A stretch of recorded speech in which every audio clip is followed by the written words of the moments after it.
ये कहानी 4 दोस्तों की जो 12th की परीक्षा के बाद में एक छोटी सी होटल में पार्टी करते हैं और ये डिसाइड करते हैं कि 40 साल बाद फिर यहीं मिलेंगे और 1 जनवरी को मिलेंगे और जो सबसे आखिरी में आएगा बिल उसी को देना है। जो वेटर था खड़ा खड़ा सारी बातें सुन रहा था, उसने कहा अगर मैं भी रहा यहीं पर 40 साल बाद तो आपकी पार्टी देखूंगा।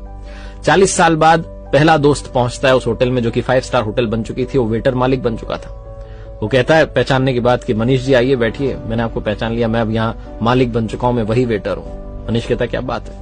दूसरा दोस्त आता है संतोष। मनीष की बातचीत चलती है कि बिजनेस जो है ग्रो कर गया है, सब कुछ अच्छा चल रहा है, दोनों अपनी अपनी बातें शेयर करते हैं। तीसरा भी आ जाता है, लेकिन चौथा प्रवीण नहीं आता है। वो जो सेठ है वो आकर के कहता है कि आप भोजन शुरू कीजिए, ऑर्डर कीजिए मेन्यू में से। प्रवीण सर ने कहा है आप मंगवा लीजिए, वो आ ही रहे हैं। डिनर शुरू कर देते हैं, डिनर कर भी लेते हैं। बिल देने की बारी आती है तो इन्हें लगता है चलो हम ही पे कर देते हैं। वो सेठ जो था भूला वो आकर के कहता है कि आपका पेमेंट हो चुका है, प्रवीण सर ने कर दिया।